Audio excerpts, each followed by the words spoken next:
আজকে বানাচ্ছি বিটরুটের একটা রেসিপি, বিটরুটের টিক্কি। বিটরুট কিন্তু খুব ভালো পরিমাণ ভিটামিন সি এর সোর্স এবং এতে খুব বেশি পরিমাণ আয়রন থাকে। বানাতে গেলে নিতে হবে দুটো বিট এবং বিটগুলো প্রথমে ছোট ছোট করে কেটে নিতে হবে। এরপর এই বিটগুলোকে মিক্সিতে একটা স্মুথ পেস্ট বানিয়ে নিতে হবে। কিছু অ্যাড করার দরকার নেই, শুধু বিটটাকে পেস্ট করলেই হবে। এরপর সামান্য তেলে একটু হিং দিচ্ছি। হিংটা গরম হয়ে গেলে আগে যে পেস্ট করে রাখা বিটরুটটা এর মধ্যে দিয়ে কিছুক্ষণ নাড়াচাড়া করে নেব। পরিমাণ মতো নুন, জিরে গুঁড়ো আর ধনে গুঁড়ো দিয়ে আরও কিছুক্ষণ নাড়াচাড়া করে নিলাম। এরপর এটা কিছুক্ষণ আমি ঠান্ডা হতে দেব।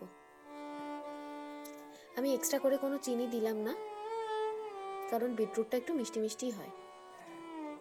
এবার এর মধ্যে সেদ্ধ করে রাখা একটা আলু গ্রেট করে নিলাম, নুন দিলাম, পাতা কুচি দিলাম, লঙ্কা কুচি দিলাম, রোস্টেড বাদাম দিলাম, একটু গোলমরিচ দিলাম আর দিয়ে দিচ্ছি 1 চামচ কাসুন্দি আর একটু সরষের তেল। ভালো করে মাখিয়ে নিয়ে এর মধ্যে বাইন্ডিংয়ের জন্য দিয়ে দিচ্ছি ব্রেড ক্রাম্ব। এরপর হাতের সাহায্যে এগুলোকে গোল গোল করে টিক্কির মতো আকার দিয়ে দিলাম, একটু গোল এবং চ্যাপ্টা। এরপর ব্রেড ক্রাম্বসের মধ্যে এগুলোকে একবার করে ডুবিয়ে নেব।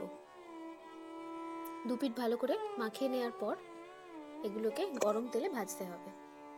আমি দিয়েছি তেল গরম করতে, খুব বেশি তেল লাগে না, সামান্য তেল হলেই হয়। ডুবো তেলে ভাজার কোনো দরকার নেই। এবার গরম তেলে এপিট ওপিট দুপিট করে ভাজা হয়ে গেলেই রেডি হয়ে যাবে বিটরুটের টিক্কি।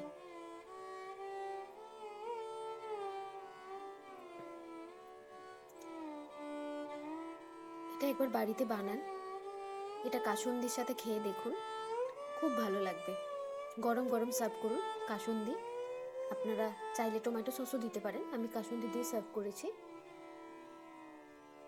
খেয়ে জানান অবশ্যই কেমন লাগলো। আর রেসিপিটা যদি ভালো লাগে অবশ্যই পাশে থাকবেন এবং সাবস্ক্রাইব করে আমার পরিবারের সদস্য হবেন।